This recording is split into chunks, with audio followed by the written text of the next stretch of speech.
पत्नी रहते थे। उनका चित्रा नामक एक सुंदर सी बेटी थी। वो एक छोटी सी घर में रहते थे। आदित्य एक बहुत नेक इंसान था और जितना उसके पास था उतने में ही खुश रहने वाला था। वो पानी पूरी बेच के आए हुए पैसों से ही अपने परिवार की देखभाल करता था। हर रोज वो सुबह उठ के पानी पूरी बना के बेचने जाता था। पानी पूरी, स्वादिष्ट पानी पूरी। एक बार खाना काफी नहीं होता है, बार बार खाने का मन करता है। 10 रुपयों का एक प्लेट, आइए आइए।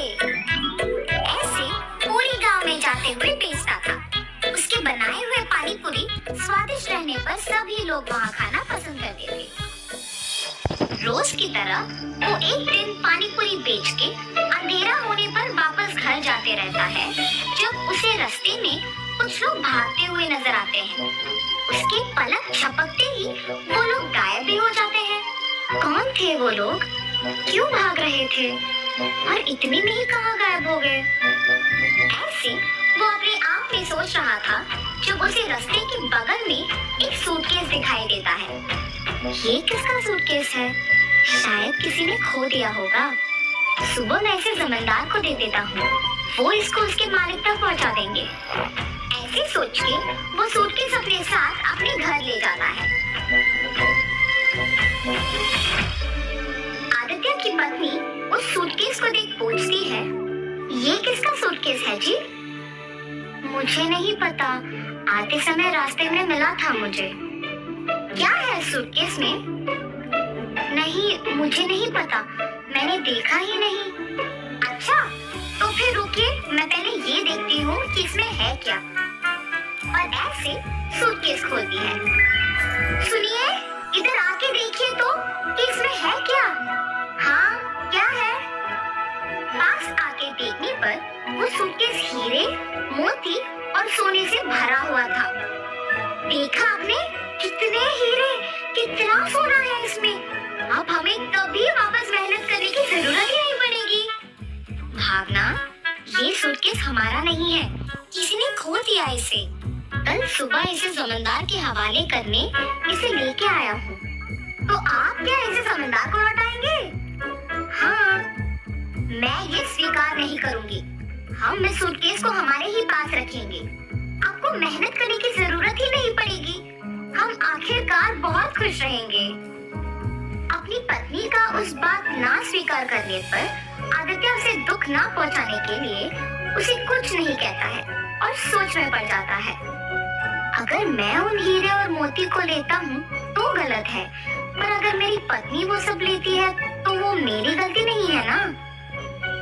ऐसे सोचकर अपनी पत्नी से कहता है, किसी और का कमाया हुआ मुझे खर्च करना ठीक नहीं लगता है। मैं अपने पानीपुरी का दुकान ही चलाऊंगा, तुम्हें जो पसंद तुम वही करो। ऐसे कहने पर उसकी बीवी बहुत खुश होती है।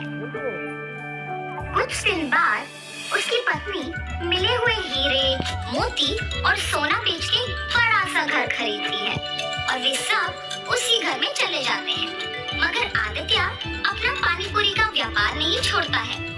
एक दिन जमींदार के पास एक औरत आती है। प्रभु, प्रभु, मेरे घर में किसी ने सारे हीरे, सोना, मेरे गहने चुरा लिया है। मुझे समझ में नहीं आ रहा कि मैं क्या करूं, इसीलिए आपके पास भाग के आई। कृपया मेरी मदद कीजिए प्रभु। फिक्र ना करो माता, मेरे पे भरोसा करके आप चले जाओ। मैं उस चोर को पकड़ के आपको बुलाऊंगा। जमींदार के ऐसे कहने पर वो औरत उन पे भरोसा करके वहाँ से चली जाती है। उसके बाद के कुछ ही दिन में जब आदित्य और उसका परिवार एक बड़ा घर खरीद के उसमें रहने लग जाते हैं, तो गांव के लोग में उन्हीं के बारे में खुसर पुसर शुरू हो जाती है। ऐसे ये बात जमींदार तक भी पहुंचती है।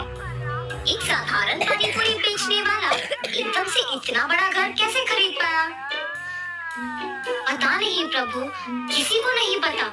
गांव के सारे लोग भी आश्चर्यचकित होके इसी के बारे में बात कर रहे हैं। ऐसे ही मैं सुन के आपको बताया। ठीक है, उन दोनों को इधर लेके आओ। जी प्रभु। जमींदार के कहने पर सेवक उन दोनों को उनके पास लेके जाते हैं। आदित्य, मुझे तुम्हारे बारे में सब पता है, तुम्हारे व्यापार के बारे में भी पता है। तुम्हें कुछ पूछने के लिए यहाँ बुलाया हूँ। पूछिए प्रभु। कुछ नहीं, तुम इतने कम दिनों में उतना बड़ा घर कैसे खरीद पाए हो? सच बताओ। क्या ये पूछने के लिए जमींदार हमें यहाँ तक बुलाए हैं? मुझे ही बताना होगा कुछ, वरना मेरे पति सब सच बता देंगे। मेरे पति का कमाया हुआ पैसा हम बचा बचा के ये घर खरीद पाए हैं प्रभु। ऐसे हिम्मत से बोलती है ताकि किसी को शक ना आए। माता, आप पे कोई इल्जाम लगाने के लिए मैं आप लोगों को यहाँ नहीं बुलाया हूँ। मेरे पास एक औरत आके बोली है कि उसके गहने और सोना किसी ने चोरी कर लिया और उसी समय में आपने एक बड़ा घर लिया। हालात मुझे आपसे ऐसे पूछने पर मजबूर कर रहे हैं, तो सच कहिए कि आपको इतने पैसे अचानक कहाँ से मिले? अगर मैं अब भी चुप बैठूंगा तो वो एक बहुत बड़ी गलती होगी और उस औरत के दुख का कारण मैं ही हो जाऊंगा। ऐसे सोचकर आदित्य जमींदार को सच बताने का फैसला करता है।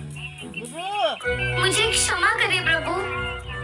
और ऐसे जो कुछ भी हुआ वो प्रभु को बताता है और तुरंत वो गहनों वाला सूटकेस उनके हवाले कर देता है। तुम्हें अपनी गलती का एहसास हुआ है और तुमने सच बता के और ये गहने ला के वापस कर दिए, इसीलिए मैं तुम्हें अपनी पहली गलती के लिए माफ कर दूंगा और दंडित नहीं करूंगा।